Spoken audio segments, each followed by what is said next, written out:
Hi, I'm Steve G. Jones, clinical hypnotherapist, and I want to tell you a little bit about myself before we get started.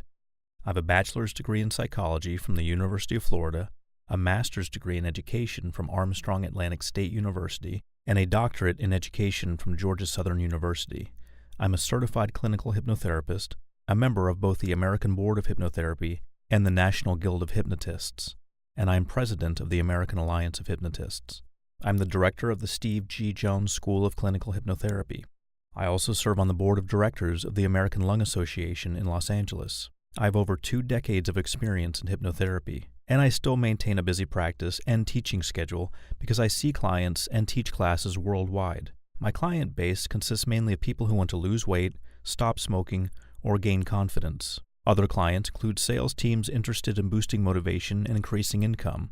Also, singles looking for love, insomniacs desiring proper sleep, and actors desiring more confidence for their next audition. When I travel to see clients and teach hypnotherapy certification classes around the world, I visit such places as Tokyo, Japan, Barcelona, Spain, Paris, France, London, England, Montreal, Canada, Los Angeles, California, and New York, just to name a few. By the way, since you have an interest in hypnosis, perhaps you would be interested in becoming a certified clinical hypnotherapist. It's very easy to do. All you have to do is go to my website, betterlivingwithhypnosis.com, and click on Hypnosis Classes at the top.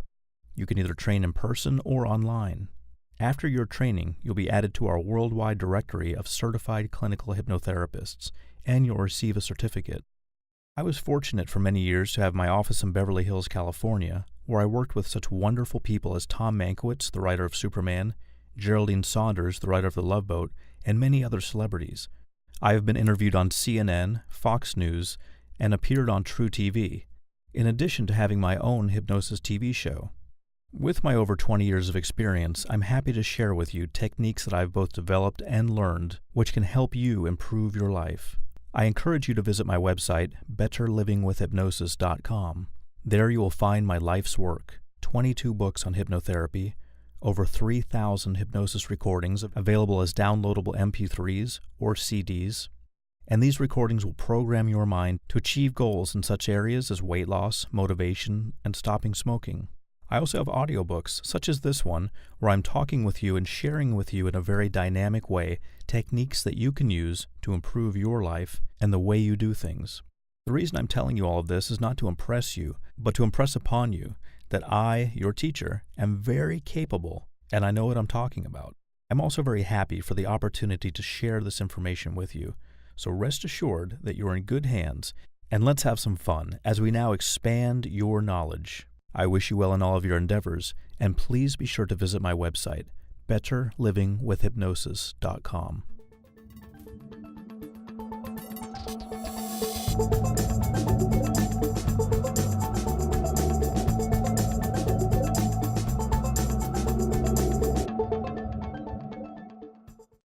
For years, I've been interested in sound therapy. It's something that I feel works really well with hypnotherapy, works really well when combined with NLP, neuro-linguistic programming, and it's something that has augmented what I've done. It's added to it. It's been a separate yet powerful part of what I have done. So whenever I'm fortunate enough to meet a person who is a sound therapist, I'm always working with them to help a client. So for over 20 years, I have been interested in this healing modality, and I have referred people to sound therapists, consulted with sound therapists, sometimes used sound therapy myself with clients, and I'm happy to present this information to you. So let's talk about sound therapy or sound healing. My first experience with sound therapy or sound healing goes back to the 1980s, and I had just graduated from high school. I was in Fort Lauderdale, Florida, and there was a band playing. There's something interesting, though, about experiencing this band playing.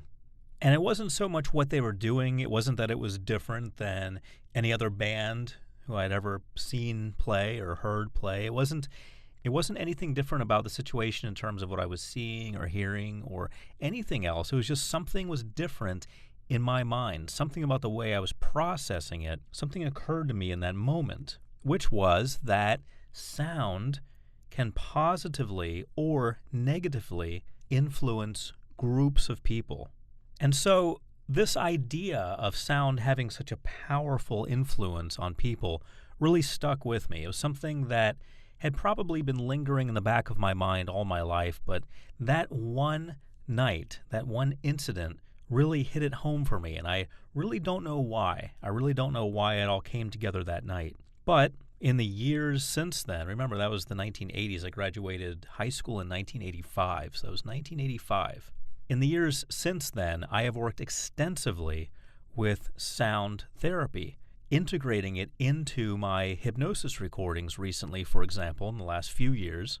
But I've always used it with clients. There's always been some sound playing in the background designed to relax them, usually beach sounds with relaxing music over them. I've been using that for over 20 years. And in the last few years, I've integrated all of that at a much higher level with sound engineers into my hypnosis recordings. And I think all of us, to some degree, are aware of the benefits of sound. When we want to get pumped up about something, we listen to music that motivates us. If we feel melancholy, perhaps we want music to reflect our mood so that we can really get into that mood and really explore the depth of our feelings. Sometimes it's the opposite. Sometimes we don't feel so good and we want to feel better. So we put on upbeat music, and it immediately changes our mood. When I want to exercise, I'll put on very fast music that gets me pumped up. Also, I've created over 20 different lines of hypnosis recordings: subliminal, omniliminal, paralinear, gold recordings, platinum, titanium, diamond, double diamond, triple diamond, quadruple diamond, 5 diamond. Each of these types of recordings have on them different sound treatments, because I understand, and my sound engineers understand, the importance of certain sounds. Binaural tones, for example. Relaxing ocean sounds, as another example. My relaxing voice in the hypnosis recordings.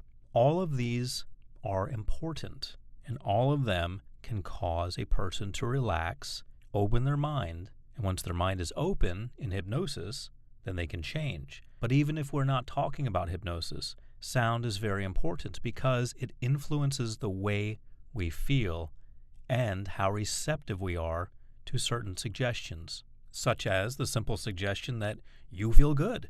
When you feel music that's upbeat, you feel good. It doesn't even have to say you feel good. Just the mere essence of the music makes you feel good. What I found out when I really started getting into sound is that I needed to have a group of experts. I needed to have people who are experts in their fields, because I realized that when working with sound therapy, it had to be a union of experts that was going to make the difference, that was going to produce something which was beneficial on multiple levels. So let me tell you what I did with my recordings. First of all, I realized that I needed a musician trained in various instruments who was able to be improvisational. So, through a licensing agreement, I gained access to a musician who made recordings, who produced quality recordings to relax people. I also realized that I was going to need myself to be well trained in the words that would be on the recordings. Now remember, these are all things that have to do with sound. So in my personal journey towards sound therapy and producing recordings which would be helpful to people, I realized that I myself needed to be trained to the highest possible degree. So with my training in hypnotherapy, neurolinguistic programming, psychology, and education, I felt that I was. So I was able to provide the healing part of it through words. Not just any words, but words that were delivered from a well-trained person, well-educated in what people need to hear word-wise in order to change. I also realized that I needed to create a studio. And in creating the studio, I needed to have experts, people who were tuned in to the creation of audio recordings. Not just people to plug plugs in walls and turn equipment on, but people who know what equipment to get and how the equipment works with other equipment to produce the best quality sounds. So I hired a team to build this recording studio. Then I needed sound engineers to run the equipment, people to record what I was saying and mix it with the sound from the musicians. Then I needed people to edit what had been recorded, to take out any mistakes. Then I needed people to audit what had been edited to make sure the editor didn't miss anything. And then the editor, of course, would re-edit based on the audit and produce, at last, a quality recording. But in addition to that, there are all sorts of other people involved. Physicians, for example, giving me suggestions about what people need physiologically in order to change so that I could put that in the words, programming their subconscious minds to physiologically work with their bodies. So all sorts of people are involved in quality sound production, producing something that allows people to heal. So I point all of this out to you not to put you on the path of producing hypnosis recordings, as I've done, or necessarily producing any recordings, but to let you know that when you talk about being a sound healer or a sound therapist, there are actually, in this modern day and age, a lot of people involved. It's not just you. In fact, I don't recommend that you attempt to master all of these categories. Let the experts handle their areas and you focus on one area. For me, it's providing the technical knowledge of hypnotherapy and neurolinguistic programming and providing the relaxing voice. That's it. For me, the rest is handled by other qualified experts.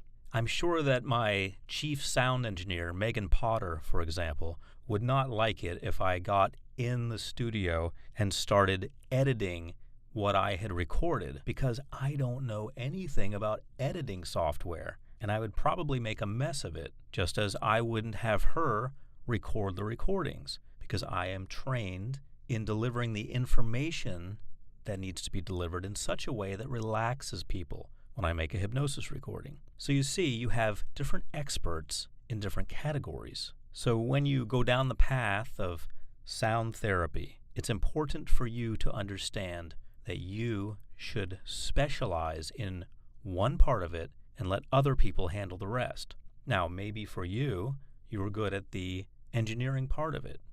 Maybe you're good at mixing everything.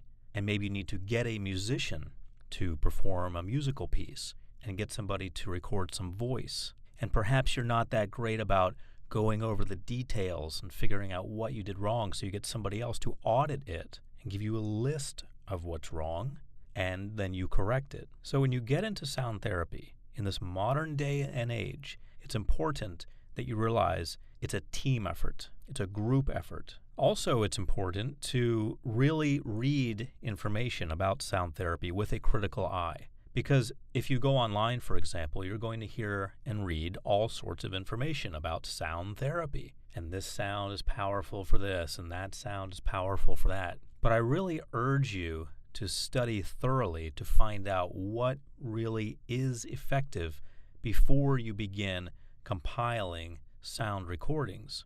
In this program, one of my goals is to educate you about what works and what doesn't work, about what's real and what's hype. And even if you don't want to produce sound recordings, even if you're not a therapist who would like to have sounds playing in the background while you do your therapy sessions, even if you just want to learn about sound therapy for your own reasons, that's fine. Because having an understanding and an awareness of anything can be beneficial. And on a personal note, if you just want to use this information to be a better consumer so that you can get recordings that are going to allow you to enhance your life, then you're going to find that you're going to have deeper relaxation, stress reduction, enhancement of your sleep, and many more benefits by knowing which recordings will work for you. So I'm going to present information that's going to be information that you can modify. You can take it and use what you want. If you want to produce recordings, fine. If you want to just know about what to buy, what not to buy, fine. If you want to figure out which sounds that are already produced will be beneficial to your clients as you relax them, or to yourself in your home as you relax yourself, fine. This audio program is for you, no matter what your goal is, because I'm going to cover all of those areas. You're going to hear information in this program that's going to allow you to benefit from the various sound therapy modalities that are out there. I'm also going to share with you things that you can practice in the comfort of your own home that are going to help you transform yourself and allow you to immediately experience the power of sound and how it can help you. This, hopefully, is going to cause you to get more interested in sound and explore it more on your own. So I want to introduce you, first of all, to the idea that vibration is everywhere. Everywhere. Everything has vibration. Everything is vibration. The word vibration isn't limited to just things that you would commonly consider to have vibration.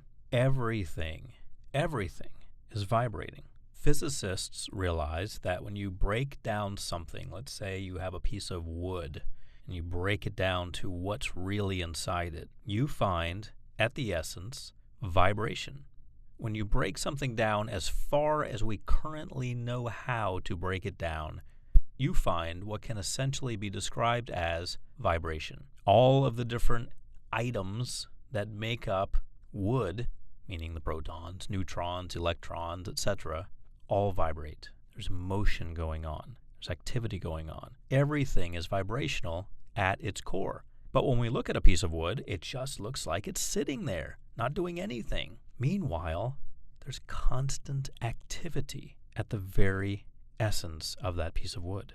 Now, let's look at sound in particular. Sound is a wave. So when you hear something, you're experiencing this wave.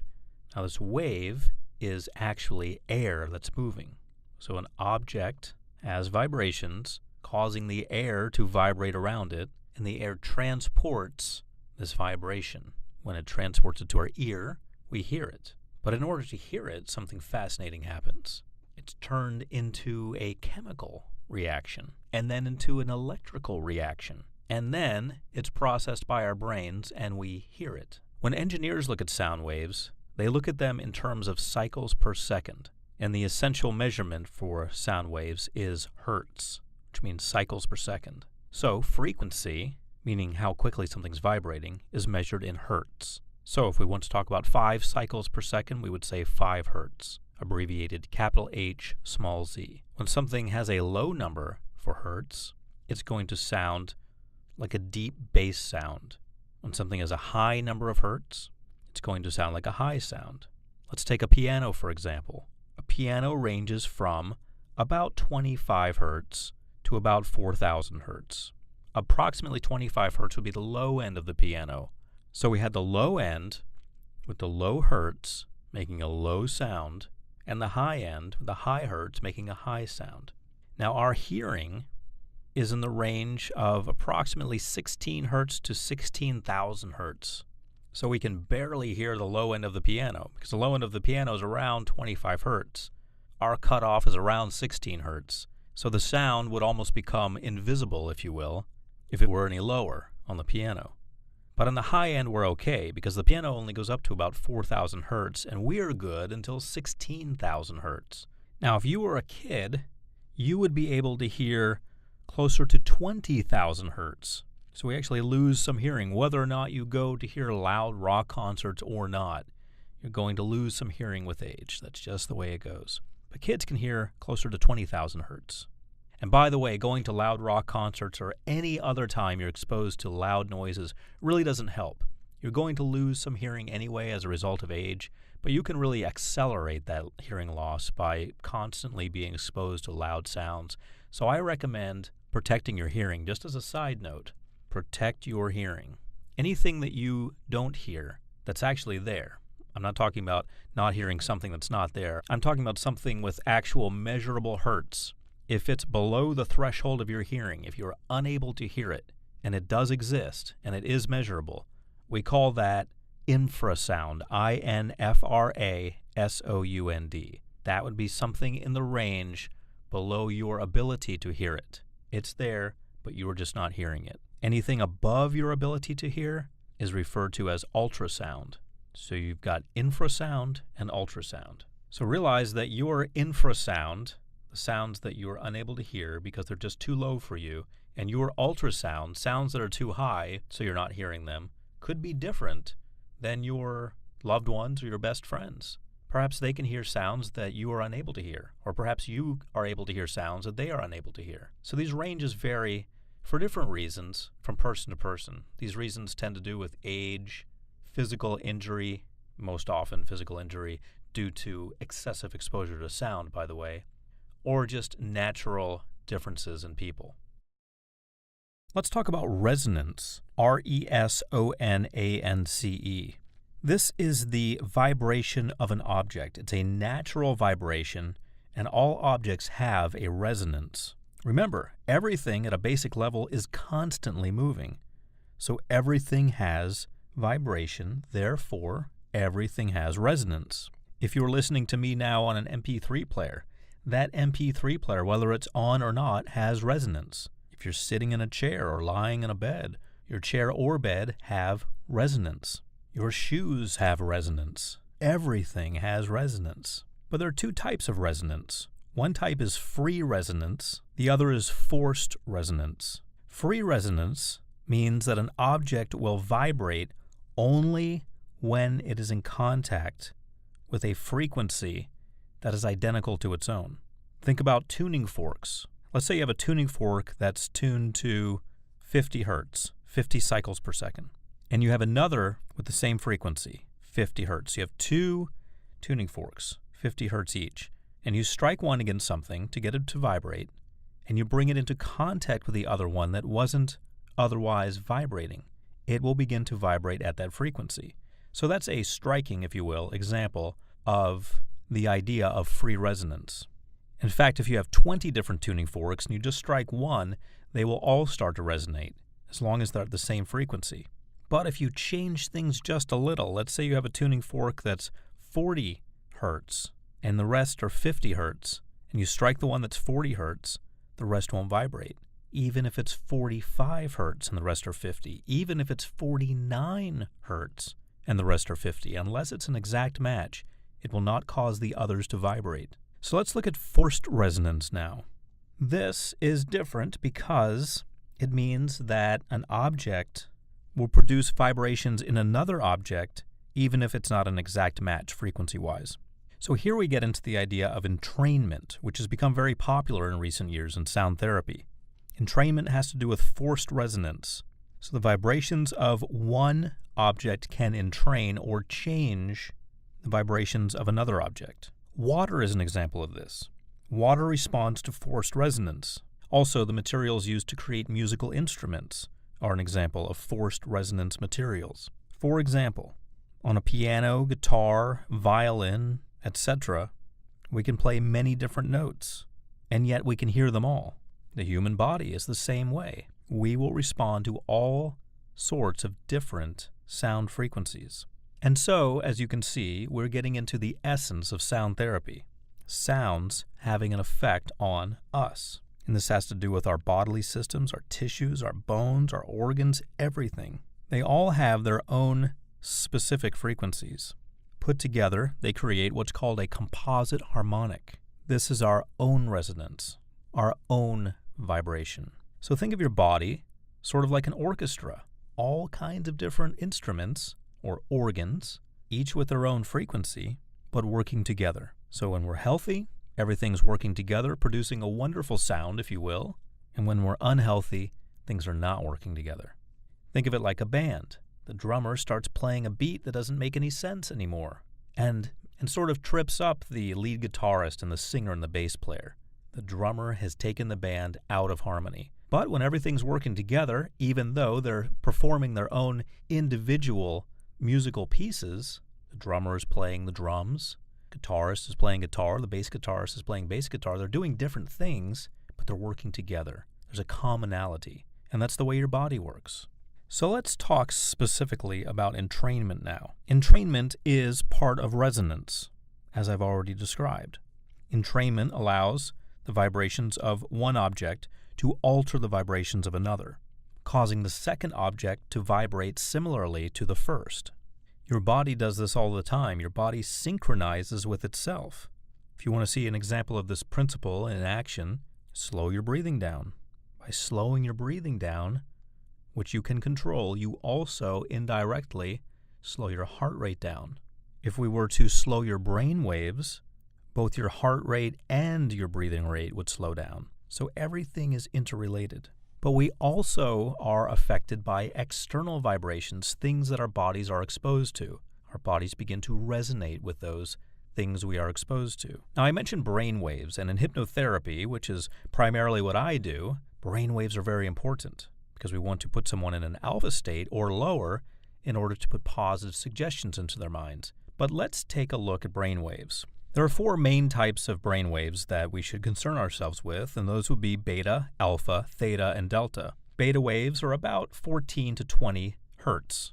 When our brain is emitting beta waves, we're in a normal state of waking consciousness. We're aware of what's going on, and we're going about our normal activities in life. We're awake and doing things. When we're in alpha, our brain is putting out a frequency of about 8 to about 13 hertz. And this is the dreamlike state, or the meditative state. So the numbers just go down from here. Anything alpha or lower is considered a state of hypnosis.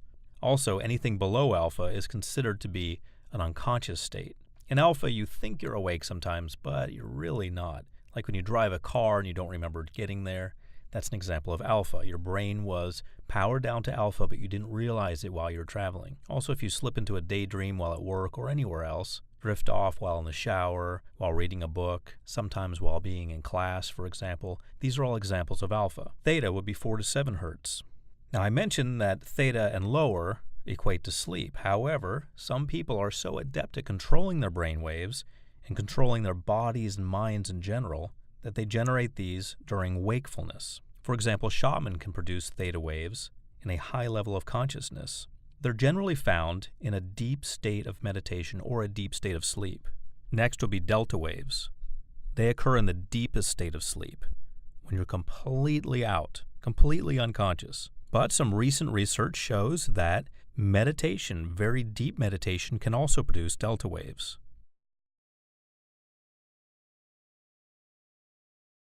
Let's talk specifically now about sonic entrainment.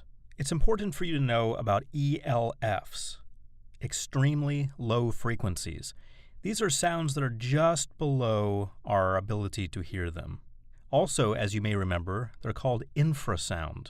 And although you will not actually hear them as individual tones, you may be able to perceive them as sort of a wah-wah type sound, sort of something that's vaguely there but not really distinguishable as a tone. Well, certain sound frequencies actually have the ability to affect our brains. I remember in the early 80s, I really got into this because I was exposed to the research of Robert Monroe of the Monroe Institute. And his research indicates that there are a lot of possibilities in this realm. And you should know that the ability to change brainwave frequencies in particular is known as sonic entrainment. Now, sonic entrainment has a very specific meaning. It means that if you put one frequency in one ear and another frequency in the other ear of the listener, of the human being listening to the sounds, the brain will entrain, or in other words, adjust its frequency to the difference between those two frequencies. Okay, so let me back up a little bit. If you have one frequency in one ear and another in the other ear, the brain is going to lock into the difference between the two. So let's put that into numbers. If you have a frequency of 110 hertz in the right ear and 100 hertz in the left ear, the difference, 110 minus 100, is 10. So the brain is going to entrain to 10 hertz, 10 cycles per second. If you want the brain to go even lower, then you can use 100 hertz in one ear, doesn't matter which ear, and 105 hertz in the other ear, and the difference, 105 minus 100, is 5, so the brain will entrain to 5 hertz. Another name for this phenomenon, which is the word that I use in most of my recordings, is a binaural beat frequency, also known as a binaural tone frequency. Binaural is B-I-N-A-U-R-A-L. Now, the only catch to this is that you have to use a bandwidth that you end up with that is between the frequencies of brain activity. Brain activity ranges from 0.5 hertz to 20 hertz. So let's say that you have 120 hertz in one ear and 100 in the other. That's a difference of 20 hertz. That means you are at the maximum. So if you were to go to 121 hertz in one ear and 100 in the other, the difference is 21 hertz. That would be beyond the brainwave activity of a human brain. So that would be beyond anything that would be useful. Your brain would not entrain to that since it is beyond the brain's normal bandwidth of brainwave activity. So keep in mind that you don't have to use 100 and 110, 100 and 120. You can use any number. It's just easier to do the subtraction this way. You can use 95 and 105. If you had 95 hertz in one ear and 105 in the other ear, the difference is 105 minus 95, which is 10. You can use any two frequencies, but the resulting frequency, the difference between the two, must be between 0.5 hertz and 20 hertz in order to be useful. Now, another important note is that the brain is not exactly a computer, so this is not going to work precisely every time. It's not a given that if you have a difference of, let's say, 5 hertz, that the brain is going to entrain to 5 hertz automatically. It doesn't always work that easily. In fact, with some people, it doesn't work at all. However, the ability to influence the brain, to have an effect on the brain, is very important to understand. Another important note is that you're not affecting the frequency of the cellular structure of the brain. You're affecting the frequency of the brain itself, in other words, the overall frequency. So we're not acting at a cellular level. So affecting the molecular structure of our brains is different than what we're talking about, because what we're talking about here is affecting the brain waves and, of course, the nervous system. So two different things. However, you're still having a strong effect on the brain waves and, as a result, the nervous system. Monro, in his search for understanding and knowledge about the human brain, went on in his research to discover that beyond brain waves entraining to different frequencies, the left and the right cerebral hemispheres of humans also synchronized, creating balance. And you may wonder why all this is important. Why is it important that any of this happens? Well, Monro found out that this was very important in helping people relax very deeply, in helping people to be able to meditate, in increasing learning, in stimulating learning in the first place. Monro found that brain entrainment had all sorts of practical uses. So, sonic entrainment or brain entrainment, when we say brain entrainment, sonic entrainment is usually implied, but to be exact, sonic entrainment is what we're talking about, and it has a number of very fascinating uses. It can also be used to enhance sleep, to reduce stress, to make you mentally clearer, to help you think more creatively. And when you think about it, all of these really have to do with healing, with getting from where you are to where you want to be. So that gets us to the next point, which is healing itself and the essence of healing. We're talking about sound therapy. Therapy means healing. So what is therapy in relation to sound? How does this all tie together? Well, I think it's important to define healing. Well, according to the American Heritage Dictionary, the word heal means to restore health or soundness, to cure, to set right, to repair, to restore a person to spiritual wholeness, to become whole and sound, to return to health. So when we talk about healing and talk about therapy in relation to sound, those are the concepts we're talking about. An ability to get ourselves back into alignment and to restore that natural wholeness, that natural completeness, that natural harmony that we have. So we're not just talking about using sound to release stress. We're not just talking about listening to relaxing ocean sounds and unwinding and relaxing and releasing stress. We're talking about something more than that.